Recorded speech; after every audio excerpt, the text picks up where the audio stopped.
Sorry, my phone died. It's nothing. I'm fine. These allegations are completely unfounded. The company was not aware of any wrongdoing. I love you.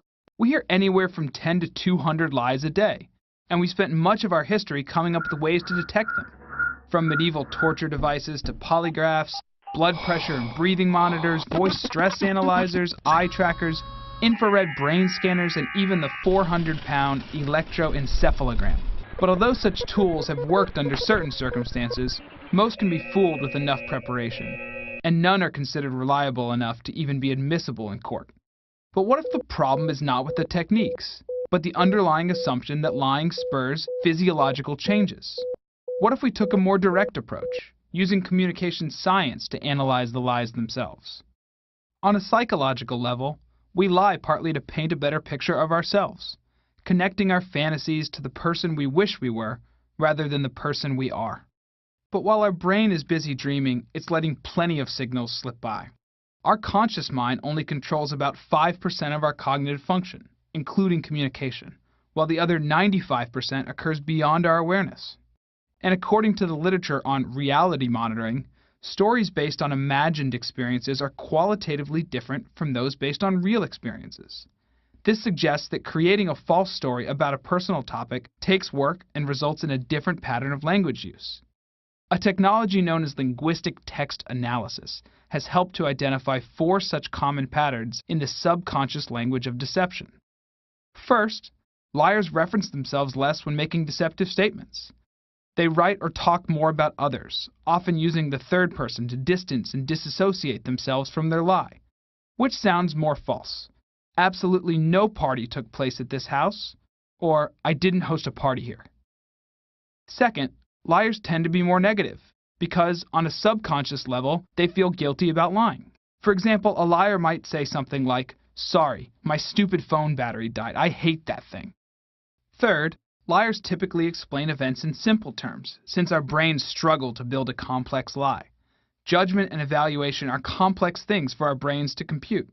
As a U.S. president once famously insisted, "I did not have sexual relations with that woman." And finally, even though liars keep descriptions simple, they tend to use longer and more convoluted sentence structure, inserting unnecessary words and irrelevant but factual-sounding details in order to pad the lie. Another president confronted with a scandal proclaimed, "I can say categorically that this investigation indicates that no one on the White House staff, no one in this administration presently employed was involved in this very bizarre incident." Let's apply linguistic analysis to some famous examples. Take 7-time Tour de France winner Lance Armstrong. When comparing a 2005 interview in which he had denied taking performance-enhancing drugs to a 2013 interview in which he admitted it, his use of personal pronouns increased by nearly 3/4. Note the contrast between the following 2 quotes. First, "Okay, a guy in a Parisian laboratory opens up your sample, Jean-Francis so-and-so, and he tests it.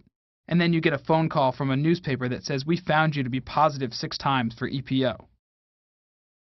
Second, I lost myself in all of that. I'm sure there would be other people that couldn't handle it, but I certainly couldn't handle it, and I was used to controlling everything in my life.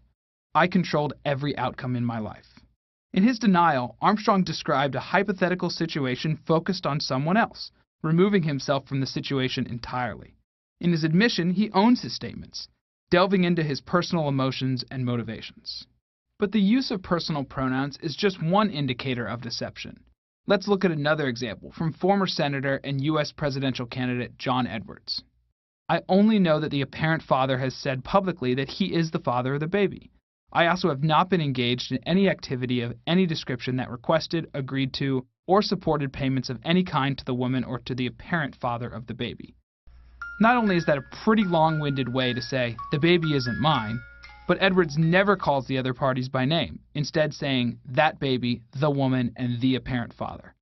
Now let's see what he had to say when later admitting paternity. "I am Quinn's father. I will do everything in my power to provide her with the love and support she deserves." The statement is short and direct, calling the child by name and addressing his role in her life.